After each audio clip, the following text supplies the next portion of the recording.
Hello, it's Kelly again. I just completed a meditation here in the well at the Penuel Retreat Center, and it was really interesting because first of all I started with square breathing and then just opened myself up, didn't want to ask too many questions, but I felt certain things filtering through. I first of all meditated on, I'm just going to show you here, this carafe. The sun was shining, the light was coming through really clearly, so just like a candle flame, I meditated on it, and in a way I was subliminally asking for my higher self to come through and give me some answers about my purpose and things like that. And interestingly, I felt a black shadow floating in next to me and just sitting next to me. That's where I sat. And it wasn't ominous or anything, it just sitting with me, and it reminded me of a dream I had earlier in the week of myself, all in black with a black veil right down to my waist, with my back to me, the viewer, the dreamer, flying away over a fence, and other people were watching, and I could hear voices saying, "Bye-bye, Kelly." Sort of freaked me out at the time, but when this black shadow, whatever it was that I sensed, came and sat next to me, it was like it was me in the future sitting with me, letting me know it was okay. And then I started receiving messages. It's really interesting. It's everything coming full circle. I'm here to heal people, helping them go down into the darkness and come bringing that wisdom back up to the light, to analyze it, which is what I've been through this year, as from January when I first came here to Penuel Ridge, to unearth the darkness in me and sort through the trauma. And the interesting thing is, as I thought of that, I thought of the herbal medicine. I thought I need to develop medicines to help support people through that too. So yes, I was here, I'm meant to help people, and as a Virgo I always resented being the servant, but that's what I was aiming for when I was so sick of my job, with everybody coming at me and wanting to help the right ones, or at least the ones who wanted to be helped. And through this meditation I learned that they're the people I'm supposed to be helping, the ones who are willing to go into the darkness, to unearth the trauma and everything else that's triggering them. And interestingly,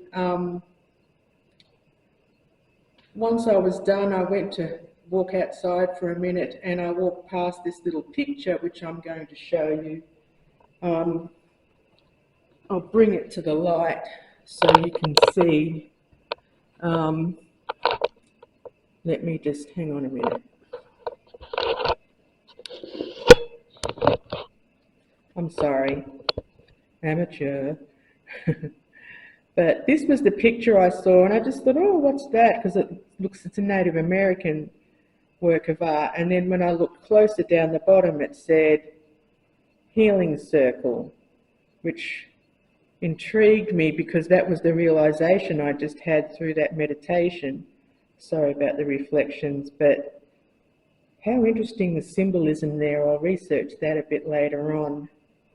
But to me it speaks to going into the darkness and bringing the realizations and epiphanies out to the light.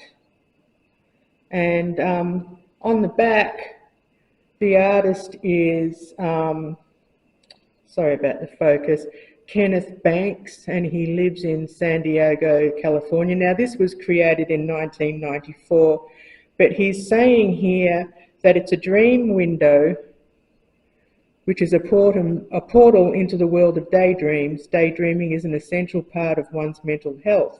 Children participate in daydreaming on a regular basis.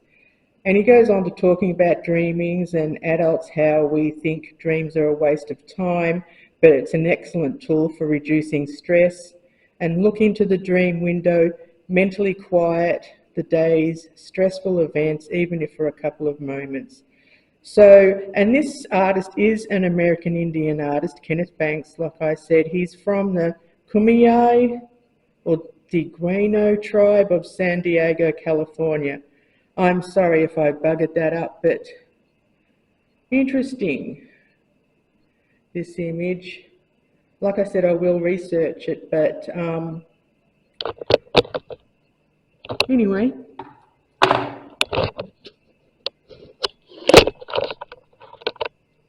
So I'll see what happens when I come through the labyrinth, which I'm going to go and do now, which was for the same purpose, trying to figure out my purpose.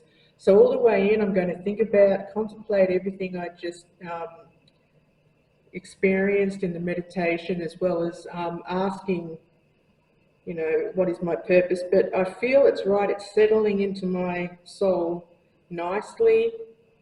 I've always, not so much in a gothic sense, but always been drawn to the mysterious, the darkness, not to be evil or anything, but just to understand it, because I understand that that is where the truth is, and we're just too scared to go there. But I'm going to stop this and then continue on. I can see that some of the magnolia leaves that I looked, flowers that I looked at earlier yesterday have opened up, so I'm going to go and sniff them.